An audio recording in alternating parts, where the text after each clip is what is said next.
গীতায় ভগবান শ্রীকৃষ্ণ এমন কিছু কথা বলেছেন যা আমাদের জীবনে প্রতিটি মুহূর্তে বাঁচতে শেখায় ও সকল সমস্যার সমাধান খুঁজতে শেখায়।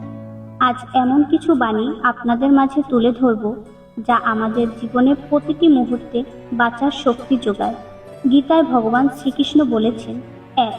আপনি যা নিয়ন্ত্রণ করতে পারবেন না তা নিয়ে ভাববার কোনো দরকার নেই, সময়ের হাতে সবকিছু ছেড়ে দিন। ২. নিজেকে সব সময় স্মরণ করান, খারাপ সময় চিরকাল থাকে না, আজকের অন্ধকার কালকের আলো হয়ে যাবে। ৩. অন্যের কথা শুনুন কিন্তু নিজের পথ নিজেই ঠিক করুন। ৪. কখনো বাবা মা, ভাই বোনকে বা নিজের স্ত্রীকে কষ্ট দিয়ে কথা বলবেন না, কারণ আজকে আপনি সুস্থ আছেন, কালকে আপনি বিছানাতেও থাকতে পারেন, তখন কিন্তু তারাই আপনার সেবা করবে। ৫.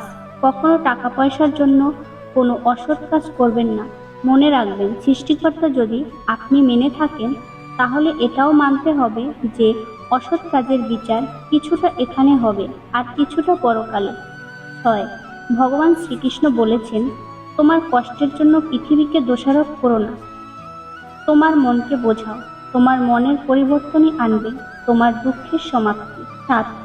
শ্রীকৃষ্ণ বলেন, সবার কাছে নিজের সততা প্রমাণ করতে যাবেন না, কারণ যার আপনার প্রতি বিশ্বাস আছে তার কোনো প্রমাণের প্রয়োজন হয় না, আর যার আপনার প্রতি বিশ্বাস নেই সে আপনার কোনো কথাই মেনে নেবে না। ৮. পরিবর্তনই এই সংসারের নিয়ম, কাল যেটা আপনার ছিল আজ সেটা অন্য কারোর। ৯. নিজের শব্দকে সুন্দর রাখুন, কারণ মানুষ চলে যায় কিন্তু তার দ্বারা বলা শব্দ সারা জীবন মনে গেঁথে যায়। ১০. ভগবান জানেন যে আপনি কোনো কিছু পাওয়ার জন্য কতটা ধৈর্য রেখেছিলেন, বিশ্বাস রাখুন আপনার ধৈর্যের প্রতিটি সময়ের মূল্য আপনি পাবেন, শুধু ঈশ্বরের উপর বিশ্বাস রাখুন। ১১.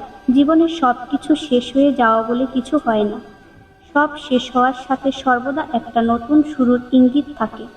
১২. সময় কখনো থেমে থাকে না, আজ যদি খারাপ সময় চলে তো কাল অবশ্যই ভালো সময় আসবে। ১৩.